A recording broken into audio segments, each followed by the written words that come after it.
together in London to record a new version of the Band Aid hit, Do They Know It's Christmas?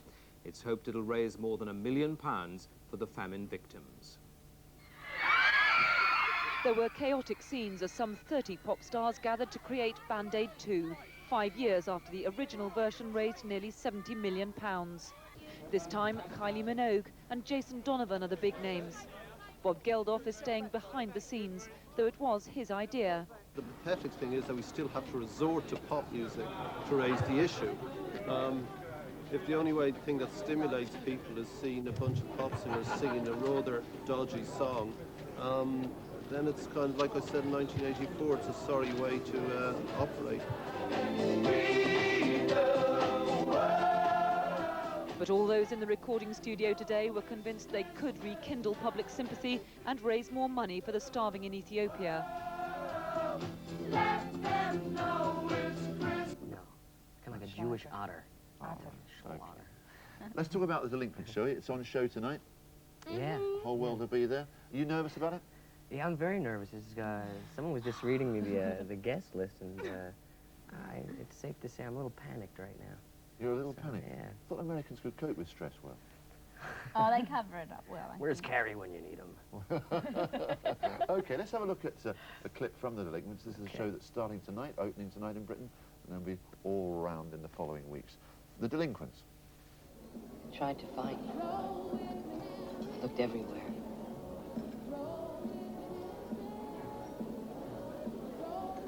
So hard, Brownie.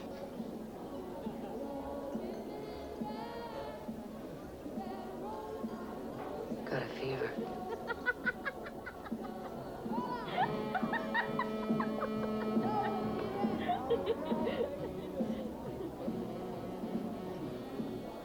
So, she's a friend of yours? Yeah, she helped me get this job. Before that? I mean, what'd you do to eat? Try and talk some of them into buying dinner for us. Oh, you do what you can, don't you? Look, I drink them under the table. Is that what you want to know? No, what I want to know is why... I know what you want to know. You've got no business asking if you're not here. Clip there from the Delinquents. Do you find it funny watching yourself? Yeah, yeah. I find it funny watching her, actually, more than Yeah, right. Before we get into the stories surrounding it, we've already exploded some of those, but in many ways it's a big break for you, isn't it, Kylie? Because you weren't actually typecast, but you were associated with Neighbours and with music. Yeah. But you started as an actress, and this is you doing your thing. I'm sure there'll be a few people that will be quite shocked with it, you know, because it's not me. And a lot of people are saying, well, what are you doing in the movie? And I keep having to say, it's not me, it's a character, you know.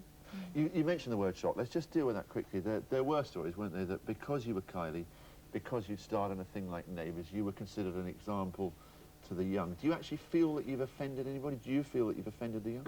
No, God, not at all. I mean, this movie is about young people, and I think they're going to love it. It's about, you know, rebelling. I don't know if parents are going to like it, but no, certainly not. And I mean, I can't go forever being scared to step out. I have to move on, and I thought that was a really the right step to take. I suppose one of the things, Giles has mentioned it before, I mean, you look young, don't you? Yeah. Your looks don't help you in that sense, that you still look, well... He's trying to be awfully polite. No, what's the polite age? I don't no, know. when I'm but you know 40 and I look 30. You know what I'm saying, don't you? Yeah. So, I mean, if it represents a breakaway, is that the direction you think you might go, Kylie? That just more and more films as opposed to music? Yeah, I mean, I want to do different films. I'd love to do a comedy next. So that's a complete different step again. I mean, I like to go off in different directions. Don't you ever want to step off the bandwagon completely? Yeah, well, it's Christmas soon. I'll have a holiday. I mean, is that your idea of heaven? Well, just to take a day off, just to have nobody looking at you, no cameras pointed at you? Yeah, that's really nice. It's nice to be home and just, you know, just potter around the house. Or Where is home? Not asking for the name, for the address, but where is it? Where do you live? At Melbourne, yeah. But it always rains in Melbourne, doesn't it? According to It Neighbours. doesn't. Melbourne has such a bad reputation. But it's always raining in Neighbours. Yeah. Isn't it? Yeah, it always looks cold in Neighbours. You always looks as if you're freezing. We were. Even on Thermals. the beach, when you were doing the beach scenes, you always look Well, yeah, shivering if and you're doing miserable. beach scenes, it has to be really cold. I mean, you have to freeze that day. You know there's a bit of a tussle going on now, isn't there, between Home and Away on one channel and Neighbours on the other. What are the ratings in Australia at the moment? How are those two doing? I honestly don't know. I haven't spent much time there, but my sister's working in Home and Away now. Mm. So that's great. But everybody seems to cross over, don't they, from one to the other? Yeah, it's fairly inbred. Yeah, it's strange because you play it spot to the actor or the actress in a lot of the series, because we get all of them over here. We get Prisoner in Cell Block H, and they say, there's that woman that was in that one and that one and that one. It's all the different characters all sort of crossing over. It's good. Were you, Charlie, poor old Charlie, I was going to talk to Charlie. They were all talking away to Kylie. You, talking about music with you earlier on, you were in a band, weren't you? Oh yeah, A long time ago. I've been in many bands. Yeah. What made you sort of get into that and leave it behind, or are you still interested I in left that? it because I was pretty much terrible at it, and so I needed to find a career that would support myself. Yeah. So no, I guess my first passion has always been music, though, and it's always kind of been in the family. And We do a great version of Copacabana, don't you we? know, I wrote that down last night, so we got to talk about Lola. Yes, Do you do any singing in the film at all? No, thank God.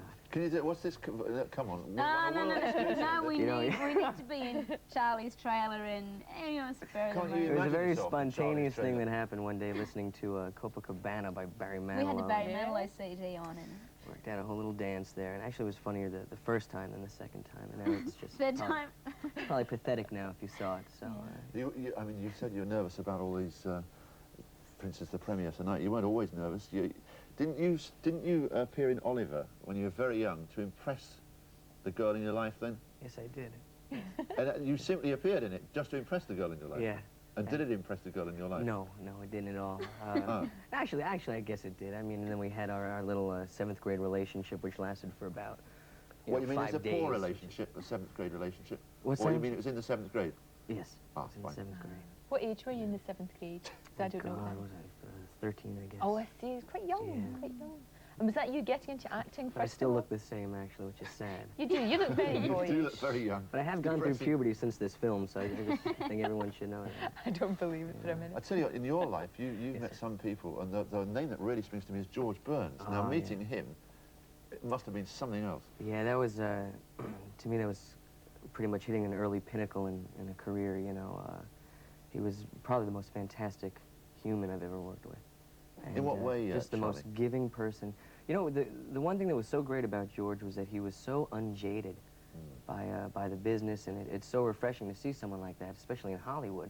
You know, someone 93 years old who actually gets up in the morning and enjoys what he does. Is he 93? 93 years old. He was 91 when we made the movie. Is he still smoking Playing those cigars? 81, which is, Does yeah. he still smoke those cigars all the And time? actually, he smokes the cheapest cigars. He smokes these cigars that are about $0.10 a piece, which is, I guess, about, what does that equal? 10 cents. I don't know how he gets away with it. How can he It's incredible. Isn't it? Did he offer you advice? I mean, I know it's a corny question. Yeah, that, no, it's but- not a corny question. He never actually sat me down and said, look, kid, here's some advice about, you know, life or whatever. It's more like the advice that I got from him was just stuff that, just from watching him on the set and how he operates and how he handles his life, and it just gives you something really to look forward to. He's one of those, I Yeah. think we can call him an actor as well, can't we? He's one of those actors that have got the confidence to yeah. just slow things up and Yeah. just take his own pace. Yeah, he's an Academy Award winner also, which was... Talking of advice, Kylie, I mean, so much has happened to you so fast. Was there advice that you wish you hadn't listened to, and advice that you've treasured throughout your life so far? Gosh. Treasured all the And what kind of advice Yeah, did you well, follow Charlie, yourself? I'm a much better person since I met you, Charlie. You know, it I happens. guess. Oh, We just met this morning. We still. I guess a really good piece of advice. I don't even know who told me, but I'm not even sure how it goes. But only to value the opinions of people that matter to me. You know, not. And that's something that I've learned. You know, coping with like the press and criticism and all that kind of stuff over the past 3 years. But I mean, there's a lot of things I've done wrong. People think I've kind of just everything I've touched has turned to gold. But you know, and the things that I kind of regret and look back on with embarrassment. You What know, kind of things would you? Well, be I'm embarrassed not going to bring them up. They're too embarrassing. But you know, I'm glad that they've happened because it's all part of growing up and But learning. your music career's been really successful. It's been brilliant. Yeah. How did all that start? Well, Neighbours days, and then, I mean, it sounds like a real kind of pop fairy tale. Someone came up to me and said, "That was great. You should record that." I said, "Oh, okay," and I did. Yeah. So, you know, that's really gone. It's happened very quickly, but it's happened gradually. You know, we got Harold and Madge from Neighbours on Friday. Now, Yeah. they're apparently the biggest pop stars ever now, aren't they? Are they? No. You know they're producing a record? Have I? You know they're producing a record, don't you? I heard that. Isn't it out? It is, I think Yeah. it is. It's a Yeah. Christmas record. Christmas record. We will say. I haven't heard it myself. We will say for the purpose of security, it's going to be a huge hit. Oh, indeed. Yeah. We better. So, Ian and Anne, I guess they're still in the Yeah, country. I'm sure they are, I say actually. good morning. Anne's probably having a cup of tea. Actually, I'm sure there's one thing you don't miss. That's a very hectic schedule they've got on that programme, isn't it? Yeah. It's, what, 6 days a week? Five? 5 days, But it's long. yeah. And I mean, it was really different doing a film. It was great. It was like chalk and cheese doing a series and a film. And I mean, they have such a constant pressure doing Neighbours. But with a film, it's like really intense pressure, especially working with Charlie.